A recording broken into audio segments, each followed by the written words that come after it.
Physics में भौतिकी का चैप्टर आज फर्स्ट वॉल्यूम पढ़ाऊंगा। Electric charge, Coulomb's law and electric field and potential for second year CBSE board, neat and IIT also by PR Verma. और देखिए हम फिजिक्स का electric charge and Coulomb's law, electric field potential for CBSE board, neat and by PR Verma. आज देखिए सबसे पहले electric charge. What is electric charge? Electric charge क्या है? अब देखिए इलेक्ट्रिक चार्ज इज ए, अभी बताता हूँ इलेक्ट्रिक चार्ज। इलेक्ट्रिक चार्ज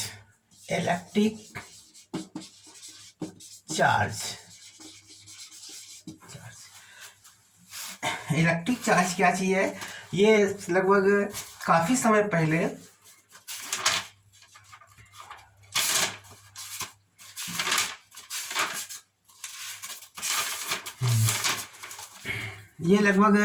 बहुत समय पहले वैज्ञानिक थे। इन्होंने कुछ प्रयोग किए जिसमें इनको मालूम पड़ा कि किसी वस्तु के ऊपर चार्ज है। जैसे हमने एक कंघा लिया, कंघा को सर पे ऊपर लगाया तो काफ़ी देर रगड़ते रहे तो देखा गया उसमें कागज के टुकड़े वगैरह अट्रैक्ट हुए आपस में।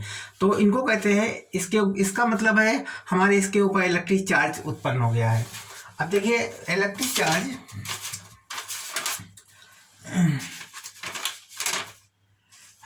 इसकी इलेक्ट्रिक चार्ज उत्पन्न हो जाता है। जैसे हमारी कांच की छड़ को अगर रेशम के कपड़े पर रगड़ा जाए तो क्या होता है, एक कांच के टुकड़े में धनात्मक आवेश उत्पन्न हो जाता है और रेशम के टुकड़े पर ऋणात्मक। जब इनको आपस में लाने का प्रयास करते हैं तो दूसरे अट्रैक्ट होते हैं। इसी प्रकार एबोनाइट की छड़ को किसी बिल्ली की खाल से रगड़ें, खाल के ऊपर बाल होते हैं ना, उसके ऊपर रगड़ें तो इसके ऊपर भी एक माइनस चार्ज, एक पर प्लस चार्ज उत्पन्न हो जाता है। इन्हीं को कहते हैं इलेक्ट्रिक चार्ज। अब इलेक्ट्रिक चार्ज कितने प्रकार के होते हैं? इलेक्ट्रिक चार्ज दो प्रकार के होते हैं, एक पॉजिटिव चार्ज और एक निगेटिव चार्ज। तो इस तरीके से पॉजिटिव चार्ज और निगेटिव चार्ज दो प्रकार के चार्ज होते हैं इलेक्ट्रिक चार्ज में। एक होता है पॉजिटिव चार्ज, एक होता है निगेटिव चार्ज। दो प्रकार के चार्ज उत्पन्न होते हैं। जब हम प्लस चार्ज के पास में जब हम दूसरा प्लस चार्ज लाते हैं तो इसमें होता है रेपल्स होता है। और जब हम प्लस माइनस पास लाते हैं तो इसमें होता है ये दूसरे चीजों अट्रैक्ट होते हैं, तो इनको अट्रैक्शन कहते हैं। अब देखिए इसके बाद में चार्ज, यूनिट ऑफ चार्ज की इकाई क्या होती है? यूनिट ऑफ चार्ज की इकाई होती है कूलम। इसको हम क्यू से प्रदर्शित करते हैं। चार्ज की यूनिट क्या होती है? कूलम। इसको हम क्यू से प्रदर्शित करते हैं और इसकी यूनिट होती है ampere into time, A into T. मतलब जैसे Q बराबर होता है I इंटू टी होता है, तो A होता है एम्पियर और T होता है टाइम और इसकी यूनिट होती है T। ठीक, ये हमारी कूलम की इकाई हो गई। अब देखिए ये प्लस माइनस चार्ज होता है, कंजर्वेशन ऑफ, आप इसके बाद में आगे बताएंगे हम।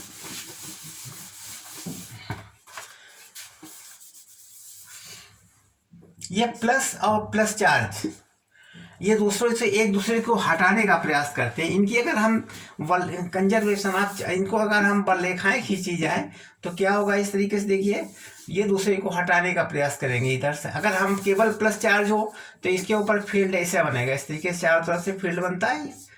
ये हमारा फील्ड बना चारों तरफ से। और इसके बाद में अगर नेगेटिव चार्ज देखा जाए तो इसके ऊपर फील्ड की डायरेक्शन इस तरीके होगी। नेगेटिव चार्ज के ऊपर डायरेक्शन इस प्रकार होगा। अगर दोनों को हम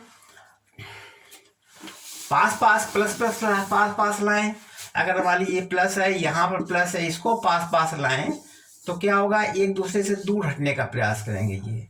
ये भी दूर हटने का प्रयास करेंगे। इस तरीके से ये प्लस की तरफ जाएंगे और इधर ये दूर हटने का प्रयास करेंगे इस साइड में, ठीक है। और यहाँ पर ये दूर हटने का प्रयास करेंगे इस तरीके से, प्लस प्लस चार्ज में हो जाएगा।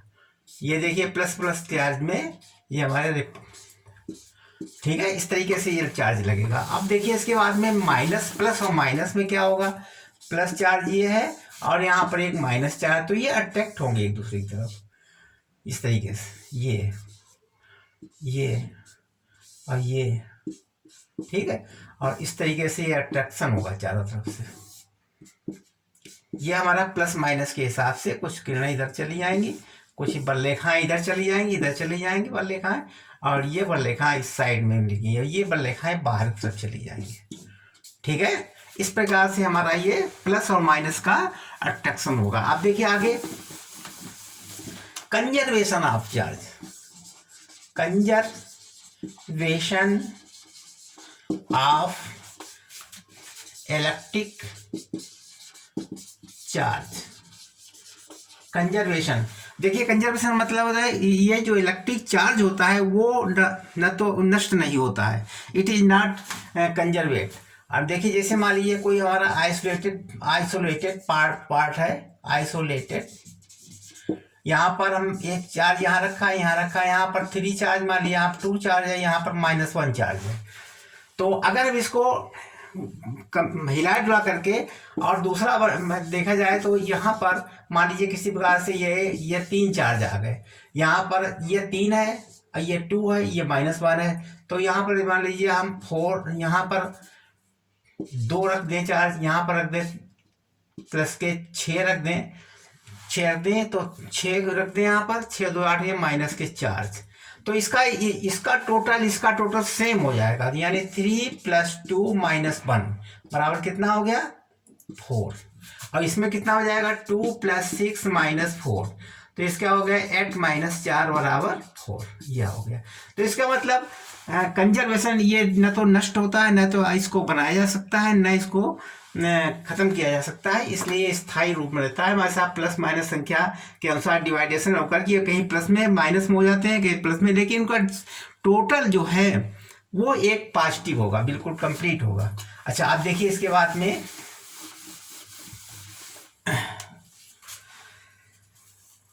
कूलम का नियम क्या कहलाता है, कूलम्स लॉ, कूलम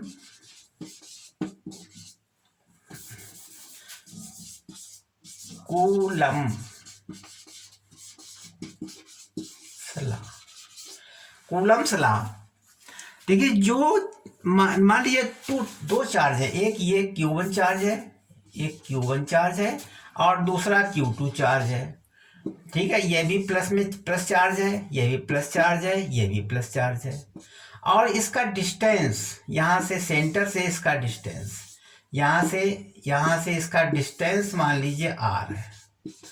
तो अब क्या होगा, इस पर पॉजिटिव चार्ज है, इस पर पॉजिटिव चार्ज है, तो इसमें फोर्स किधर लगेगा, इस साइड में लगेगा फोर्स, इधर भी इस साइड में फोर्स लगेगा, ठीक है।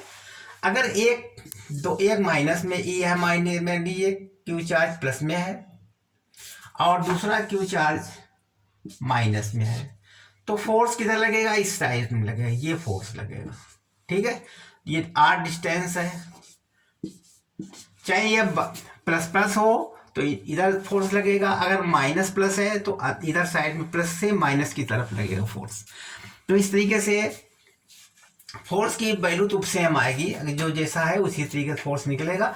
अब देखिए अगर हम इसकी फोर्स निकालने चाहें तो F प्रोपोर्शनल टू, इसका फोर्स जो होता है वो प्रोपोर्शनल टू Q1 Q2 बटे और डिस्टेंस का स्क्वायर r², ये होता है यह proportional to Q1 Q2 upon r²। अब F जब हम ये से प्रोपोर्शनल चिन्ह हटाएंगे तो एक कांस्टेंट जोड़ना पड़ेगा K Q1 Q2 बटे r², ठीक है। इसकी यूनिट क्या होगी, एक यूनिट कूलम स्क्वायर बटा मीटर स्क्वायर, ठीक। इस तरीके से इसकी इकाई हो जाएगी। अब देखिए यूनिट के बाद में अब आ जाइए के की वैल्यू क्या होती है, वेयर के इज कांस्टेंट, तो F बराबर हो जाए K की वैल्यू होती है 1/4 पाई एप्सिलॉन 0 Q1 Q2 बटे आर स्क्वायर। ठीक है, अब ये 1/4 पाई एप्सिलॉन 0 एक निर्वात में है, वैक्यूम में। जब हम एयर या वैक्यूम में जब एक्सपेरिमेंट करते हैं तो इसकी वैल्यू कुछ और होती है। तो 1/4 पाई एप्सिलॉन 0 बराबर होता है 9 इंटू 10⁹। ठीक, अब बिगाड़ दें इसको।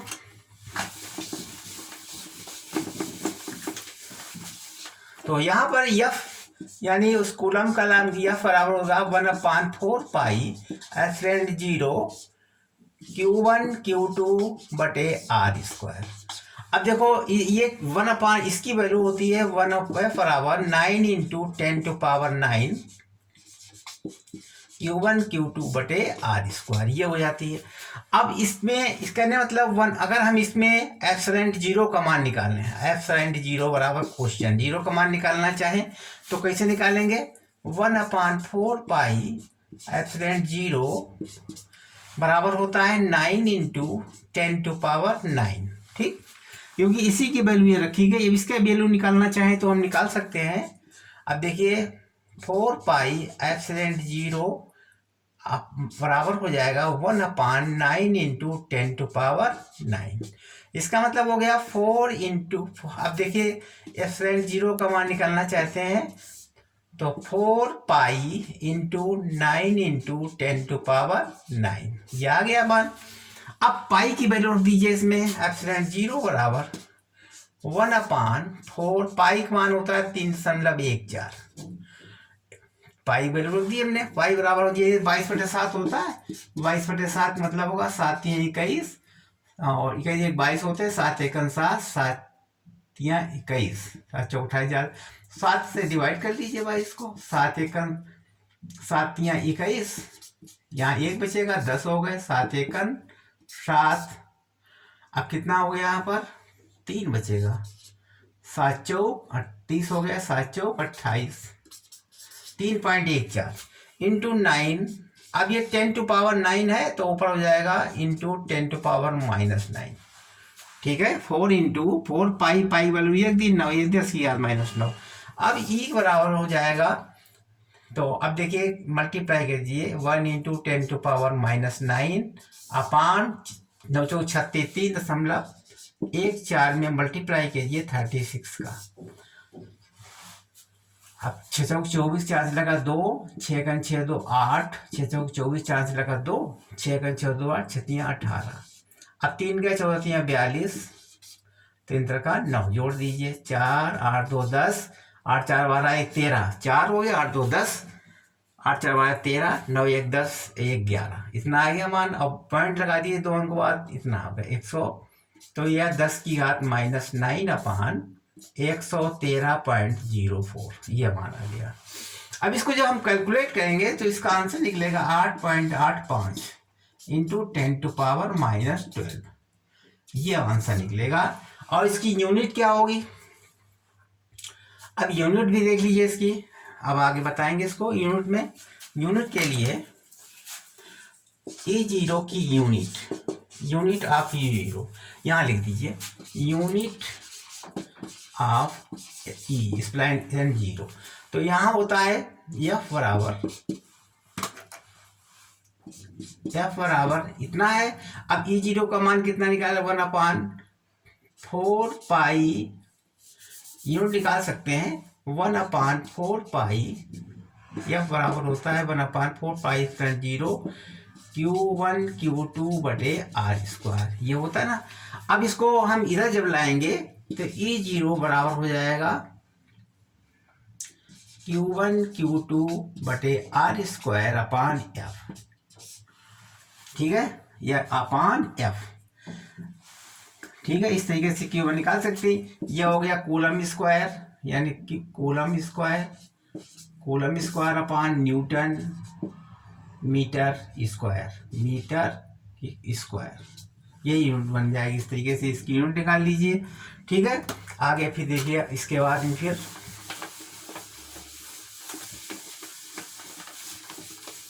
आगे है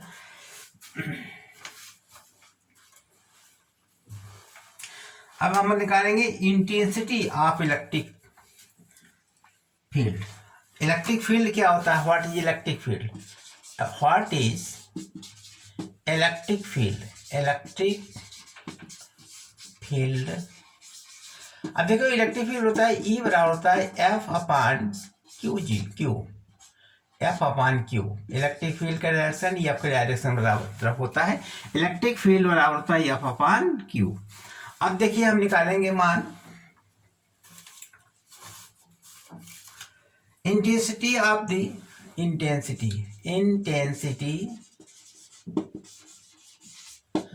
of the intensity of the electric field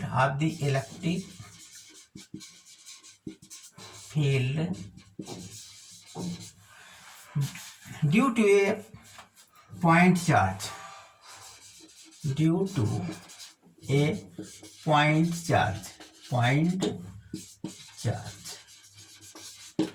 अब देखिए इलेक्ट्रिक फील्ड एक पॉइंट चार्ज निकालना। मान लीजिए हमारा क्यू आवेश है, पॉइंट प्लस क्यू आवेश है, और इसकी आर दूरी पर कोई पॉइंट पी रखा है हमने, ये इसका चार्ज है क्यू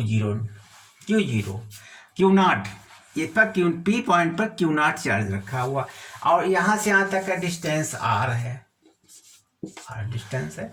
तो इलेक्ट्रिक फील्ड कितना होगा? इलेक्ट्रिक फील्ड बराबर 1/4πε0 Q zero upon R square. अब ई बराबर, ये तो एफ बराबर हो गया, ये एफ बराबर हो गया ना इतना, एफ बराबर 1/4πε0 Q zero upon R square. अब ई बराबर कैसे निकालने? क्योंकि ई बराबर होता है एफ अपान क्यू जीरो, यहाँ पर तो वैल्यू हो जाएगी ई की 1/4πε0 के Q zero upon R square into Q zero cancel हो गए। अब क्या बनेगा? ई बराबर 1/4πε0 के क्यू बटे आर स्क्वायर। ये हमारा electric intensity of electric field due to a point charge पर हमने इसको इलेक्ट्रिक फील्ड ज्ञात कर लिया। अब देखिए बिगाड़ते इसका,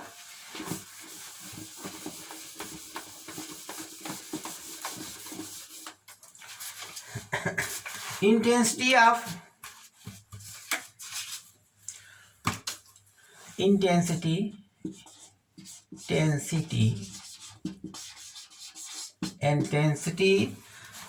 electric field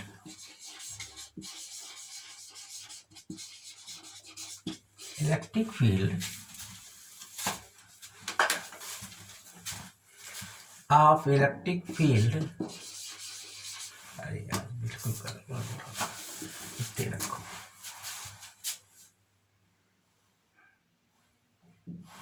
देखिए मैंने अभी थोड़ा तक पार्ट 1 बताया, अब कल और बताएंगे आगे के लिए। तब तक के लिए अपनी स्टडी करते रहिए और देखते रहिए। जय हिंद।